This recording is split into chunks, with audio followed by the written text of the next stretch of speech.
Assalamualaikum warahmatullahi wabarakatuh. Yang saya hormati Bapak Dr. Arman, Magister Pendidikan selaku dosen pengampu mata kuliah media pembelajaran SD berbasis ICT.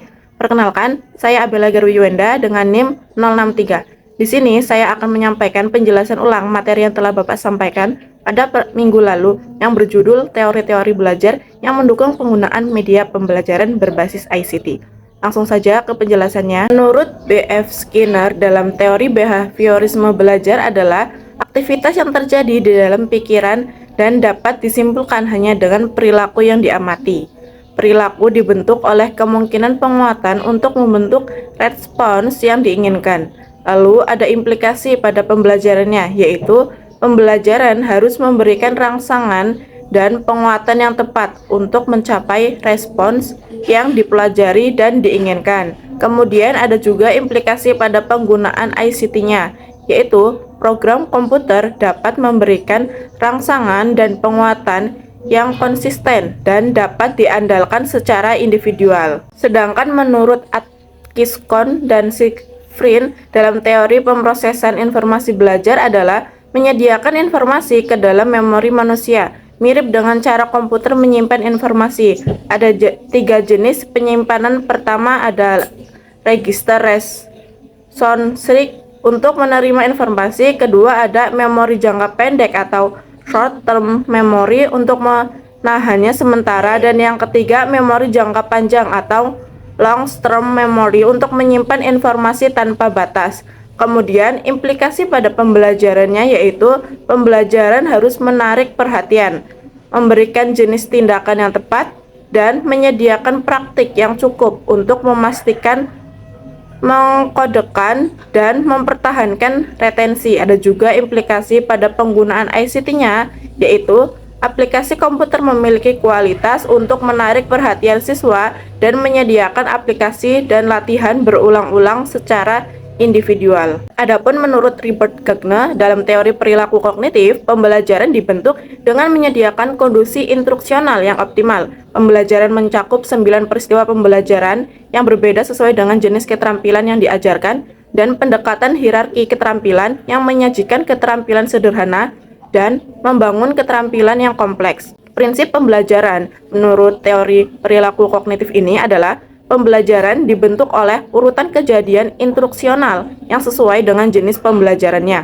Lalu ada implikasi pada pembelajarannya, yaitu kegiatan pembelajaran harus menyediakan acara untuk mendukung jenis pembelajaran. Siswa harus menunjukkan bahwa mereka telah mempelajari keterampilan prasyarat. Adapun implikasi pada penggunaan ICT-nya, yaitu komputer dapat memberikan informasi yang cepat dan akurat tentang tingkat keterampilan siswa dan menyediakan rangkaian aktivitas yang konsisten untuk memenuhi peristiwa instruksional. Menurut Gagner dan Briggs, dalam teori sistem dan desain pembelajaran sistematis, belajar didorong dengan menggunakan sistem pembelajaran berdasarkan pengolahan informasi dan teori-teori behavioral kognitif.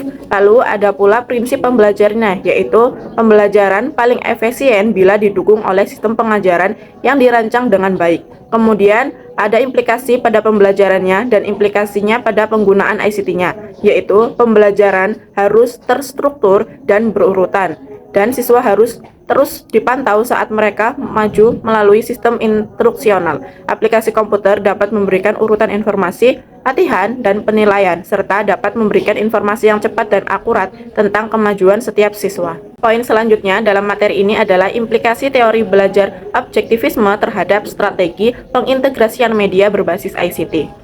Pilih strategi integrasi teknologi berdasarkan teori belajar objektivisme. Ketika pertama, keterampilan dan konten yang akan dipelajari didefinisikan dengan jelas, konkret, dan tidak ambigu. Kedua, siswa membutuhkan bimbingan atau latihan individu untuk belajar dan mendemonstrasikan keterampilan prasyarat. Dan yang ketiga, siswa perlu memperoleh keterampilan secepat dan seefisien mungkin. Menurut John Dewey, dalam teori aktivisme sosial, belajar adalah pertumbuhan individu yang muncul melalui pengalaman sosial. Perkembangan peserta didik didorong melalui aktivitas langsung yang terhubung dengan isu dan masalah dunia nyata.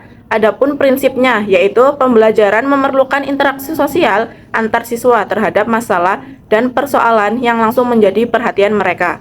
Kemudian ada implikasi pada pembelajarannya dan implikasi pada penggunaan ICT-nya, yaitu pembelajaran harus menekankan kegiatan kolaboratif dan koneksi dunia nyata. Teknologi mendukung peluang untuk kolaborasi. Presentasi visual membantu siswa menghubungkan konsep abstrak dengan aplikasi dunia nyata. Menurut Albert Bandura dalam teori kognitif sosial, belajar adalah kegiatan pengolahan informasi yang dihasilkan dari interaksi antara perilaku, lingkungan, dan faktor siswa.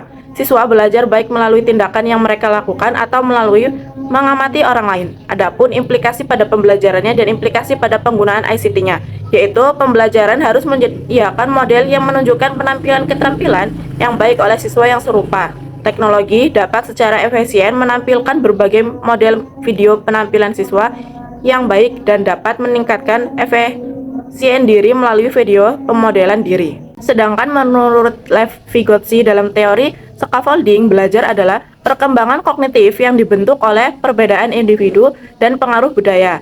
Adapun implikasi pada pembelajarannya dan implikasi pada penggunaan ICT-nya, yaitu pembelajaran harus disesuaikan dengan kebutuhan dan preferensi individu masing-masing siswa. Teknologi dapat mendukung banyak jalur untuk mempelajari materi yang sama dan dapat memberikan alat bantu visual untuk membantu siswa memahami konsep yang kompleks. Menurut Jean Piaget dalam teori perkembangan anak, belajar adalah pertumbuhan kognitif melalui pematangan neurologis dan sosial. Anak melalui tahapan perkembangan kognitif dengan berinteraksi dengan lingkungannya. Pembelajaran harus disesuaikan dengan tahap perkembangan siswa dan harus memberikan kesempatan untuk eksplorasi.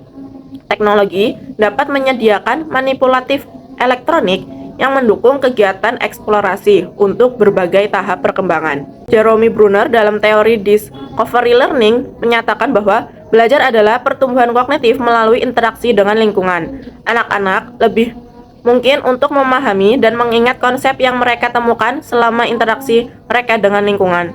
Guru mendukung pembelajaran penemuan dengan memberikan kesempatan untuk mengeksplorasi dan memanipulasi objek dan melakukan percobaan. Anak-anak memahami dan mengingat konsep dengan lebih baik ketika mereka menemukan konsep itu sendiri melalui eksplorasi. Menurut Howard Gardner dalam teori multiple intelligency, belajar dibentuk oleh beberapa kecerdasan bawaan, diantaranya yaitu linguistik, musik, logik, matematis, spesial, kinestetik, intrapersonal, interpersonal, dan naturalis. Belajar dapat terjadi pada banyak tingkatan dan didemonstrasikan dengan cara yang berbeda, tergantung pada mode kecerdasan yang dikuasai siswa. Pembelajaran harus memungkinkan cara belajar yang berbeda dan menunjukkan kompetensi dalam topik dan materi yang sama. Multimedia mendukung banyak saluran untuk mempelajari konten yang sama. Siswa dapat mendemonstrasikan pembelajaran dengan melakukan peran yang berbeda dalam proyek teknologi kelompok. Poin terakhir pada materi ini yaitu implikasi teori inquiry terhadap strategi pengintegrasian media berbasis ICT. Pilih strategi integrasi teknologi berdasarkan teori inquiry ketika konsep yang dipelajari bersifat abstrak dan kompleks. Guru ingin menggunakan model dan model diri untuk meningkatkan motivasi belajar siswa. Ada waktu untuk memungkinkan eksplorasi, tidak terstruktur untuk memotivasi siswa dan membantu mereka menemukan minat mereka sendiri. Demikianlah penjelasan ulang yang dapat saya sampaikan. Mohon maaf apabila terdapat kesalahan kata dalam penyampaian materi kali ini. Saya ucapkan terima kasih atas perhatian dan kesempatannya. Wassalamualaikum warahmatullahi wabarakatuh.